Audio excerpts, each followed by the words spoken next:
Welcome to the first Hustle Up elevator pitch session. I'm H. Schuster, and I've spent the last 20 years or so pitching features to talent like Morgan Freeman, who is attached to one of my scripts, and dozens of TV projects to networks like Bravo, Fox, NBCU, where I also EP series. And currently, I'm the CEO of Hustle Up, and today I'm going to share what I know about how to create a great and successful pitch. Joining me is Marcelo Guerra, Hustle Up's membership maven. He's going to be producing this session today, and he's going to help us move through the pitch queue. The average elevator ride is between 10 seconds and 90 seconds, but we're giving you a full 2 minutes to pitch your film and TV idea. Make sure you finished your pitch before you hit the top floor. The key to a great elevator pitch is really grabbing your audience with the who, the what, the why, and a fantastic hook. Often, especially in episodic TV, the first line of a pitch is the inciting incident that sets up the concept and starts the story on its way. So let's play a little log line game right now. I'm going to throw out a couple of log lines for TV shows that you're probably pretty familiar with. Play along and see if you can figure out what the TV show is. A runaway bride with nowhere else to go walks into a coffee house where she bumps into an old high school friend. Probably pretty familiar, and also right now the most popular show on Netflix, Friends. You could also add to that log line some stakes, right? And she has to navigate her friend's nerdy brother's lifelong crush on her, right? Which was pretty much the first season of Friends. Let's do one more. A broke, widowed suburban mother decides to sell pot to support her kids. For those of you who remember, that was a show called Weeds. And you could also add to that some stakes too, right, with a clause, but quickly has to navigate organized crime and some fairly scary people. Now, why don't all of you try writing one? We'll do it for the animated comedy, Netflix comedy, BoJack Horseman. Remember, you have to have a who, a what, a why, and a great hook. Take a second to think about what you would do for that show. Not everybody may have watched it, but it's a pretty hilarious animated comedy. Remember, you have to incorporate the mechanics and the hook, and also the POV and some passion. Mine would be: a has-been alcoholic actor needs to burst his own narcissistic bubble in order to resuscitate his career. Oh, and by the way, he's a horse. So writing a pitch is not easy. And it's going to change many times as you develop your project, right? Think of your pitch or your log line as a well-tended garden that's always growing, and you have to constantly manage and manicure the garden so one part doesn't overgrow the rest and turn into a giant word salad. That's a terrible mixing of metaphors, by the way, for all of you writers out there. So each pitch session today is going to be a total of 5 minutes. For your session on camera, you'll have 2 minutes to pitch. And I'll have 3 minutes to ask you questions and offer some insights. The wait room timer and Mr. Marcelo will have 5 minutes on the timer. And so when that 5 minutes runs out, we're going to be done. So try to stick to your 2 minutes so that we have some time to actually discuss it. And at the end of those 5 minutes, we're going to move on to the next person. And please watch each other's pitches and support each other. You can learn a lot about your own pitch construction and pitching style from watching other people. And remember, pitching is really hard, but it's also really fun. When you're into your project, that's really contagious, right? So think about making your passion really contagious so that you give that passion to a potential buyer, right? I walked into Bravo to pitch one of my favorite heads of development several years ago with A-list talent who was attached to a project, Gwyneth Paltrow. And before I got started, the exec told her that he didn't always buy my shows, but he always loved coming to my pitches because he thought they were really good. And that's a big win, right? Make sure the senior execs want to be in the room with you and you're halfway to a sale. All right, so Marcelo, let's get the pitch session started. We'll start the queue with our first pitcher. Is it Kiana? Is that right? Yes, it's Kiana. Hey, Kiana, nice to meet you. So go for it. Jump right in. Great. Okay, so I moved to LA in 2018 to pursue a career in entertainment. And as you probably know, the landscape is very competitive. I ended up having to get a job at a cannabis startup for a few months to support myself financially. I found myself working a lot of long nights, counting $20,000, sometimes $30,000 by hand. after a long day of deliveries. And it was really during those nights that I thought back to growing up in New Jersey, going to family gatherings and not knowing who some of my cousins or uncles were because they had been in jail behind marijuana charges. And even now that I'm working in entertainment, I was able to make it into the UTA mailroom. I worked at Amazon Studios for a little bit, now at Anonymous Content. Even now, I still think about how right next to entertainment, cannabis is one of the most lucrative industries in our state. Frankly, while many Black people still sit in prison because of it, that thinking inspired frustration, and that frustration inspired me to write my screenplay. So Greener is an action drama feature that can best be described as Little Woods meets Leave No Trace, told in the vein of 90s neo-noir. The log line is as follows. Given 3 days to save her family home from foreclosure, an aspiring architect turns to robbing a chain of marijuana dispensaries whose design was stolen from her.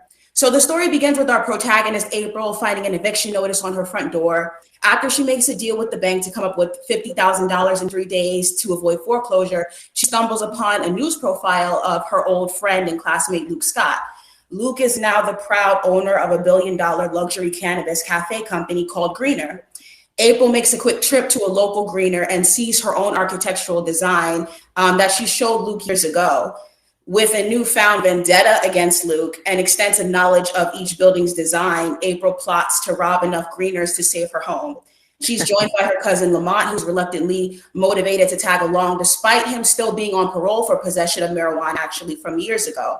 The closer April gets to reaching her monetary goal, the more she starts to realize, though, that the journey she took to save her family is now turning into one of self-discovery instead. By the end of the film, we're not only rooting for her to outsmart Luke and get money, but also for her to figure out her own needs and wants outside of her family, and even furthermore outside of Luke. The major conflict that impedes April from her own self-realization is fear of the unknown. Although an outrageously dangerous mission, April goes into these robberies knowing that it's going to go either one of two ways. She has a family member that's been incarcerated after all. What becomes the more prominent conflict or fear for April is what she makes of her life after these 3 days. So that's all I have. I'll hand it over to you for feedback. Thank you. Awesome. That was great. I love that, Kiana. I think, you know, what the way I would describe this actually is you're writing like a great caper movie. It's actually exploring serious social issues, right? And has a social message. And so like it makes me think of like what Jordan Peele does with horror film, right? Like it's a great horror movie, but it's also really talking about something that is you know, a pretty serious set of social issues, right? And so I think that's an interesting way to maybe think about and frame your pitch. I think the sort of backstory you give us at the beginning is great. It's a great way in to say, hey, this story comes from an experience I had in thinking about it this way. I might shorten it a little bit just so that you get into the story faster, or even lead with a log line and then go into your journey and kind of how you got to it, right? Just so that you grab people's attention. You set up the expectation of what the film is, right? And I think the other thing is you did an interesting thing where after you talked about your backstory, you said, the log line is as follows, right? And you probably want to try and not use expositional transitions like that, right? Like find a way to get into the story organically, right? To just sort of like shift into it through the storytelling. Does that make sense? Yeah. Rather than kind of signposting that, right? And I think the other thing I would say is you did the very classic thing. Several of you guys have done it today, of doing the sort of, this story is this meets this, right? Earlier we had Drive meets something, and you did it's this meets this. I think that that's a great device as long as the people you're pitching really know those stories. And I lost Kiana, but I'm gonna just continue for a minute. You know, it's a great device when people really know the stories, the films or TV shows or whatever it is that you're referencing, but sometimes they don't know it. And that's where you might lose somebody in a pitch, right? And so you don't want to rely on that it's this meets this kind of trick to do the work of your pitch for you. And I don't think you were doing that at all, but you just want to be careful not to do that. You want to be careful that that the this meets this is kind of like an enhancement, right? It doesn't, that you're still telling the story fully, your own story, right? And so that's really important when you do that. And I would say save that for the end, right? Like, now I know what your story is. I know what the genre is. I've heard about the tone.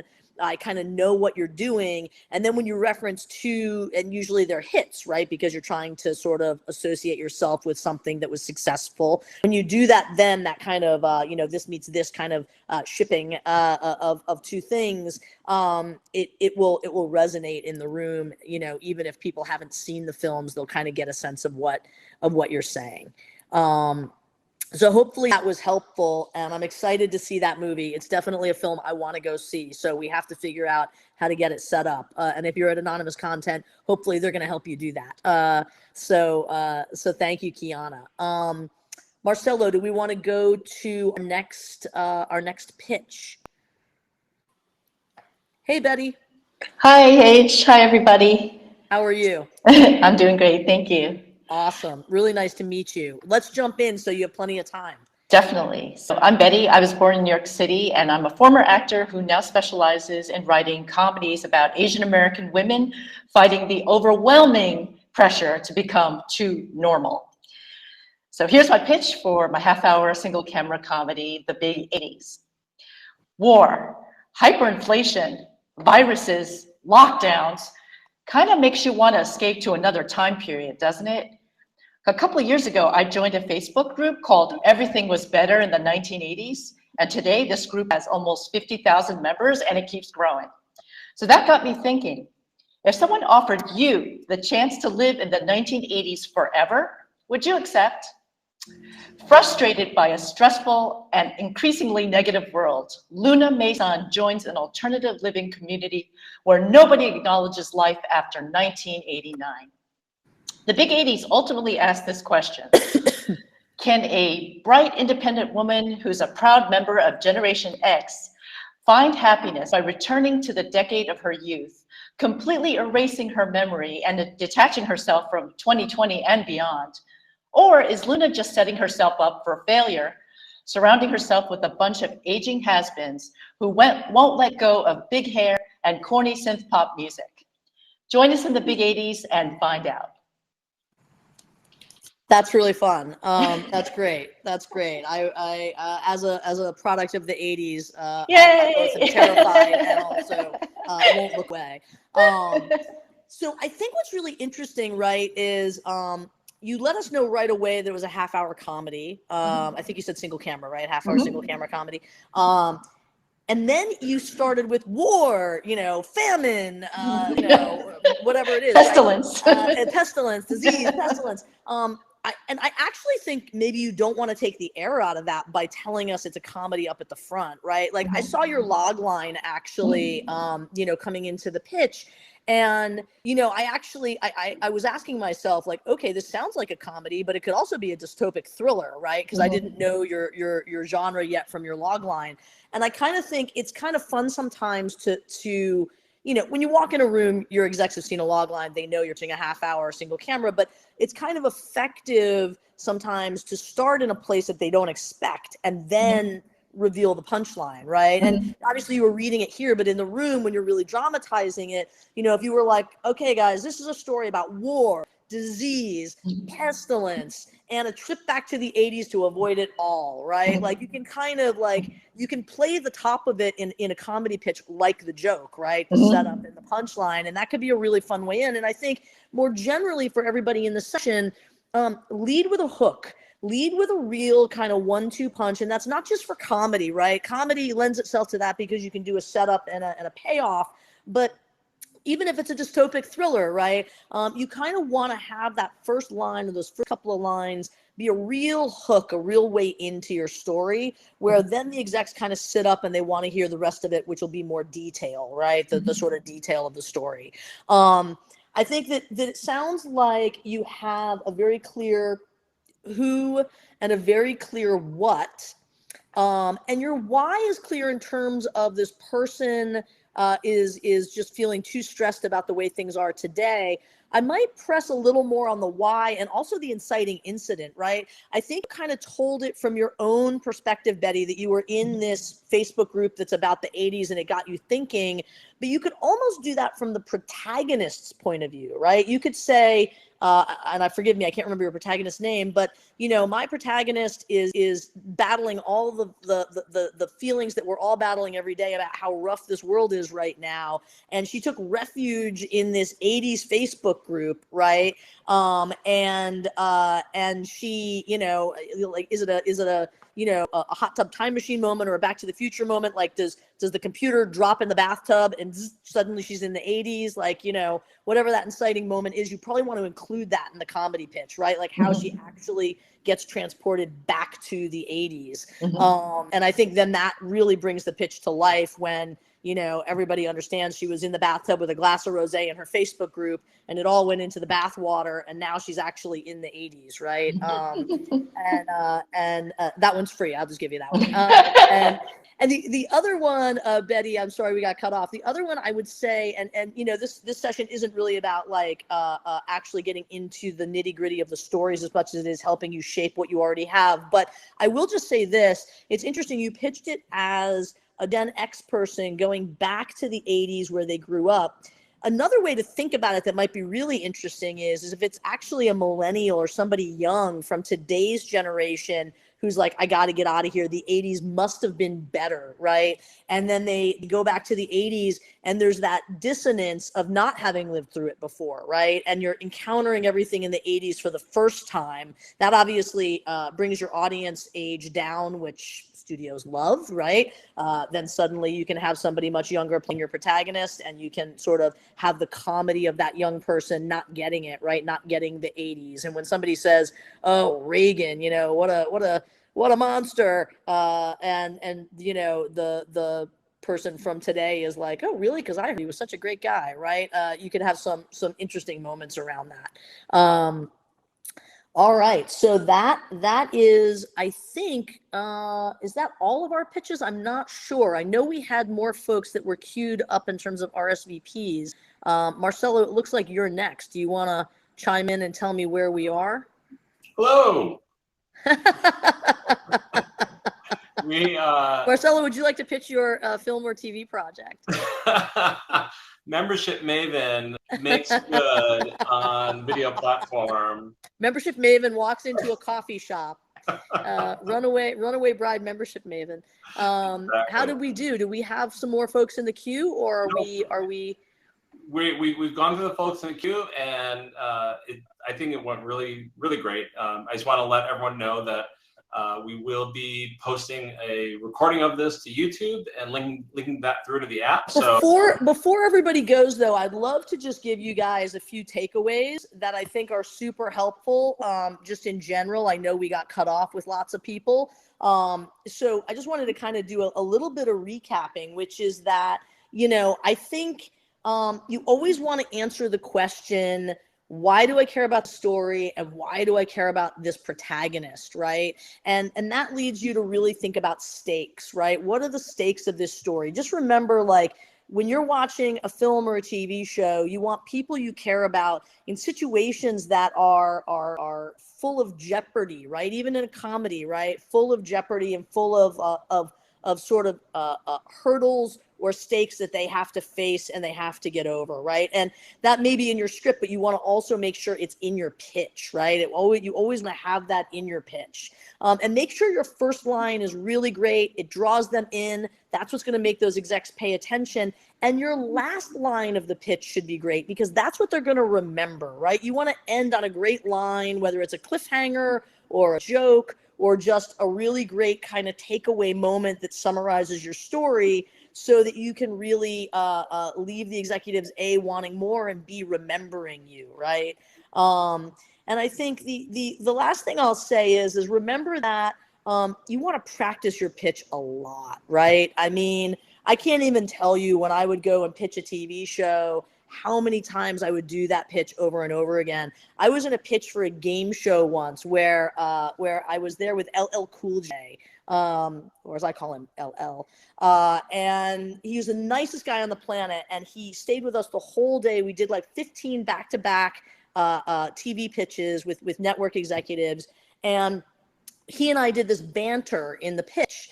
And we did it for like 8 hours straight, right? And at the end of it, he turned to me and he's like, "You're unbelievable because you actually managed to hit the same joke in every pitch. And the pitch at the end of the day was exactly as good and on point as the pitch at the beginning of the day." And what I didn't tell my friend LL is that it was because I had practiced it like 1,000 times in my bathroom mirror, right? It was way better when he was there with me, I have to admit. So just remember that like this stuff, and it does always change, right? As you revise your script, as you do notes, you're going to want to revise your pitch. You're going to want to reflect that. So, you know, keep running it past people, keep practicing it, and keep trying to make it better, because that's your sales tool, right? That's your number one sales tool. Is once you get in the room, you wanna knock it out of the park. Happy to answer more questions. You guys can all DM me on Hustle Up, and you can ask me any other questions. Happy to continue the conversation about all of these scripts. I thought that they're all great ideas with a lot of potential. And I hope this session really helped you craft a killer elevator pitch that helps you go out and sell these projects. I want to watch all of them. And we'll be doing more career development, and we'll be doing more creative workshops this summer. So do check in with the app, check in with your member email updates, and take a look for the other things that we'll be doing on Weight Room and in person. I hope all of you are going to make it to our member mixer this Sunday, June 5th. And we'll love to see you guys in person and continue these conversations over a cocktail. And in the meantime, let's hustle up.